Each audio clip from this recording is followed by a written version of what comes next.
Muri yeZimbabwe tichiti mangwanana akanaka tichikugamuchirai zvakare ipo pano paZim News Update. Pano petinoda kupa manews update anonga ari kuitika muno munyika yeZimbabwe. So kana uri muswa, please don't forget to subscribe, like nekushare kuitira petinenge tichiisa next update munge musikarasikirwe nemaupdate tinenge tichiisa pano paZim News Update. So tine maupdates akati one day pano muri yeZimbabwe. Tine update yekutanga yaVP Chiwenga, mashoko avari kutaura. Tine yaDaniel Garwe waMnangagwa kwati 2028 maelection ariko. Daniel Garwe arongoramba achingoti 2030 agenda. Ndo vanhu vari kuvhiringidza zvinhu ivo mhuri yeZimbabwe. Tichaenda kune maupdates ake. So ngatipoerengei zviri pana pamhuri yeZimbabwe. Sezvo tiri kuziva kuti zvinhu hazvina kumira zvakanaka mubato reZANU-PF. Muri kusheka zvekusheka zvezvezvi mhuri yeZimbabwe. Vice President Constantino Chiwenga explosive confrontation with President Emerson Mnangagwa last week, a clash that nearly descended into the physical altercation, was more than just a personal quarrel. It was a signal loud of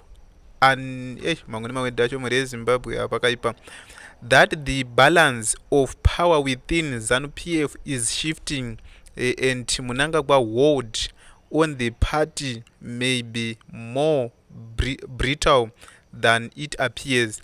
For a man steeped in military discipline, Chiwenga's decision to defy his commander in chief is not small a gesture. In the barracks, answering back is military. In the barracks, answering back is manti for a general to confront his boss directly is to fire live bullet. In political terms, a calculated risk meant to show that he will not be cowed into silence. Muri yeZimbabwe ndofunga muri kuzviona zviri kuitika pano ndiVP Chiwenga awa. The vice president decision to table a dossier accusing Mnangagwa's business allies, nickname zvigananda ndofunga tuzviziyana kudata gwerenana ngo nicknamed zvigananda of industrial scale looting reveals not only his anger but also his strategy by going after Tagwirei wikino chivayo pedzisai scott sakupwanya delish ngwaya and their associate panana tungwarara vanenge varipo futi but ndiwo ngori palamlight awa muri yeZimbabwe. Associates Chiwenga is striking at the very financial network that props up Mnangagwa presidents and bankroll ZANU-PF internal politics. This is not simply about corruption. It is about power succession and legitimacy muri yeZimbabwe. Zvinhu hazvina kumira zvakanaka. Ndofunga tiri kungoona ndo zviri kuitika mubato reZANU-PF. Chiwenga argument that Mnangagwa is presiding over the plutocrats system designed to extend his rule beyond the constitutionally mandate 2028 limits cut to the heart of ZANU-PF looming succession crisis. He is warning what being Chivayo gives you $10 million. He has already taken 90 million. Wadaitanga kuti Chivayo panokupa 10 million anonga atotora 90 million chichi. Panokupa 1 million anonga atotora 10 million. Is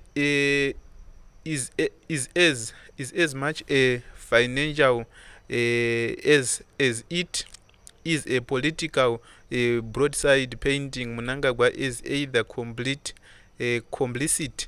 of captive to the entrepreneur class.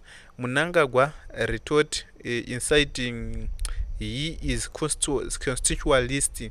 Waizviti ndiri totedzera bumbiro remutemo apa muri yeZimbabwe ndopo waitaura wewo defending the controversial friends only depend of persecution that the compromised his storming out state house, followed by the attempt to run the politburo against Chiwenga, showed both anger mhuri yeZimbabwe. Ndomambira zvakaita but Chiwenga did not flinch his fiery insistence that Secunda holdings and siphoned billions from state contracts while short-charging ZANU-PF itself was not just an economy complement. It was a rallying cry framed in the liberation war idol. The part made him, and now feeding us crimes by invoking the part sacrifices and comparing the crisis to the deadly Nari amenoti Nari Chichi of 1974 ndofunga nguva yehondo. Chiwenga was reminding comrades the function ndo zviri kuitika mhuri yeZimbabwe. Regedze itende kune nhauwa dzaDaniel Garwe vari kuramba vachisimbisa 2030 agenda, vari kuramba vachisimbisa 2030 agenda. VaDaniel Garwe havasi kutombomira nhau idzi tiri kudziona kumapepa nhau ezim Daniel Garwe uye ari apa muone zviri kuitika mhuri yeZimbabwe kuti zvinhu hazvina kutombomira zvakanaka mubato reZANU-PF. Ndofunga tiri kuona panapa mhuri yeZimbabwe. I address you, Daniel Garwe, and others pushing for the 2030 agenda, purportedly seeking extension of presidential terms beyond constitutional limits in a critical of recognize that government in Zimbabwe is guided by the constitution, which explicitly outlines terms limits for president mhuri yeZimbabwe. Ndo zvinofanira kutedzerwa bumbiro remutemo rakanyorwa riya. Daniel Garwe waMnangagwa kwati ndira kuritedzera wani, but Daniel Garwe aramba achipusha kudora kuti waramba wakaprotectwa iwo warazoti idi yakabva chete ma1. It has been observed that certain behaviors may indicate underlying issues, thus humbly suggest that individuals unconventional patterns consider seeking professional evaluation for Daniel Garwe. I recommended constitution with the Zimbabwe to ensure mental fitness, that clarity to thought, that persecution and decision making can be influenced by one mental health. Daniel Garwe anombonzi akarwara futi njiri kudhara kwake, ndokutaura kwezvinoitwa mhuri yeZimbabwe. Zvina zvinomira zvakanaka. Recently at the Central Committee and a meeting with war veteran President Emmerson Mnangagwa directly the party to prepare for election 2028 aligning with constitutional provision.